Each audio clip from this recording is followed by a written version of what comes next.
When he's out in public, and of course when he's on social media, Donald Trump loves to pretend that there is nothing on this planet that he loves more than his supporters. He is constantly telling them how wonderful they are, how great they are for supporting the greatest president that ever lived.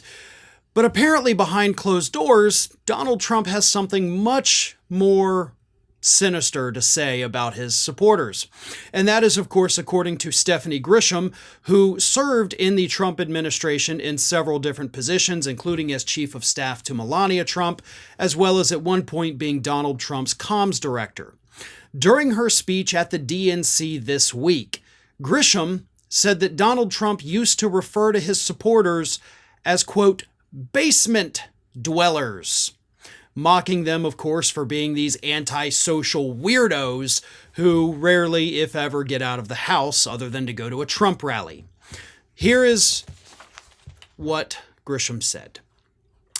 Behind closed doors, Trump mocks his supporters, calls them basement dwellers, says Grisham.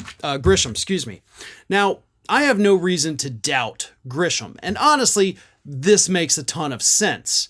And I'll tell you why it makes a ton of sense in a way that I don't think most people would necessarily pick up on. Donald Trump loves his supporters so long as he can keep them at arm's length, right? And I'm talking about the people who show up at his rallies, those driving around in pickup trucks with big giant Trump flags on the back of them. If you don't live here in the South, maybe you've never seen that, but I actually was just behind one like 10 minutes ago. It's disturbing. But those are the people that Trump wants their support, just don't come anywhere near me. And the reason I say that is because some of these folks are well-to-do, but not necessarily wealthy.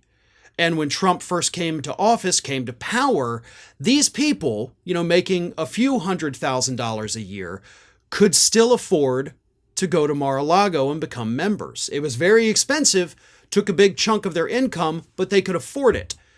But as Trump, I think, started to see that, okay, more and more non-millionaires are showing up here, what has he done recently? Well, about 18 months ago, he jacked up the price of a yearly membership at Mar-a-Lago to $600,000, and now he's jacked it up once again to $1 million a year.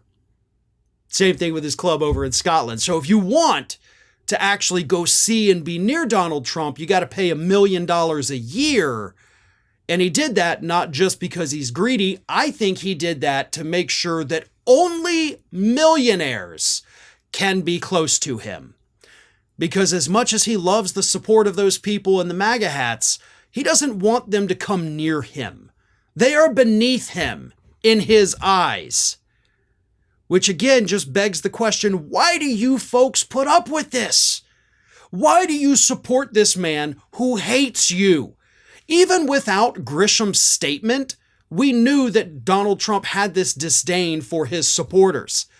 He doesn't care if you go get killed at the Capitol Riot, trying to defend his honor. I mean, hell, he mentioned in a speech recently that nobody died during the Capitol Riot, which I'm sure came as a shock to the family of Ashley Babbitt. But Trump doesn't care. He doesn't remember you. He won't remember who went to jail for him during the Capitol Riot. He doesn't remember the people who lost their lives. He doesn't care about you, but you folks are willing to put your entire life on the line for him. And why? He thinks you are scum. He thinks you are beneath him. He's raising his club prices to lock you out so he doesn't have to be near you. If you want to keep supporting that, by all means, do so. But just know at the end of the day, this man wouldn't pee on you if that was the only way to put out a fire that was raging on top of your head. That is how little he thinks of you. Hi, everyone. This here is little Athena.